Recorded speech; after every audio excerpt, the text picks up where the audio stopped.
Une culasse qu'on a démontée d'une BMW E30 320i. Donc, motivation de la dépose, suite à une demande de diagnostic mécanique du client, on s'est aperçu que sur un des cylindres, on n'avait aucune compression.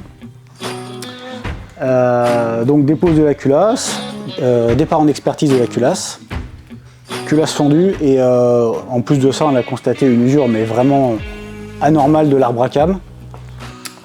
C'est au-delà de l'usure, on est quasiment sur de l'usinage. Et donc notre prestataire nous a proposé une culasse de remplacement toute neuve, révisée, qu'on va monter dessus, dans la mesure où l'ancienne était absolument plus réparable à cause de la fissure interne qu'on trouve dans la culasse.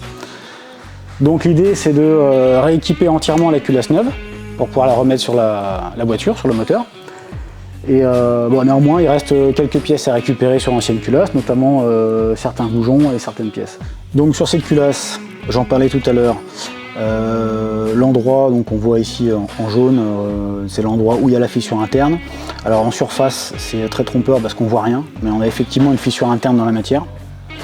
Donc ça, c'est lié aux différents, on va dire, étapes de refroidissement et de mise en température de la culasse. On a une culasse qui est en aluminium, sur un bloc qui est en acier. Donc au niveau des contraintes thermiques, c'est différent sur les deux matières.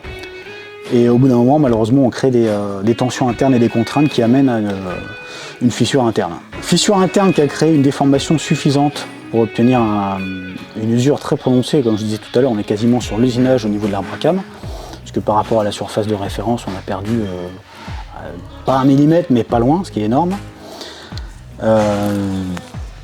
Et c'est sur toute la longueur de l'arbre à cam, partout, toutes les cames sont attaquées.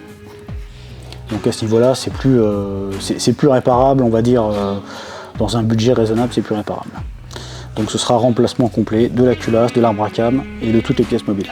Donc là, au niveau des basculeurs justement qui sont en contact avec les cames de l'arbre à cam, on voit également ici une usure qui est tout à fait anormale en fait. Ça pourrait même quasiment faire penser à un fonctionnement sans huile du moteur, mais c'était pas le cas, parce qu'au niveau de la pression d'huile on était bon, au niveau de la circulation d'huile on était bon. C'est la déformation géométrique des pièces qui a amené à cette usure en fait.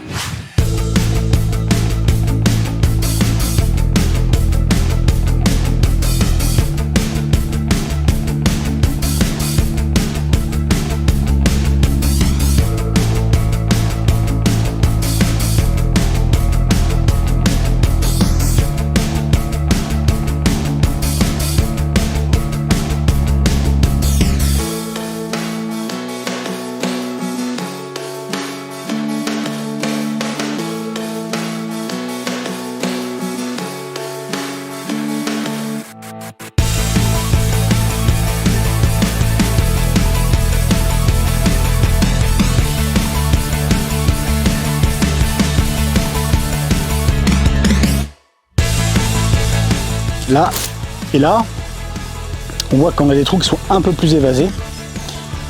C'est pour une bonne raison, c'est que sur le bloc ici, on a 2 guides de positionnement qui permettent d'une part de tenir le vent en place et d'autre part de positionner la culasse correctement.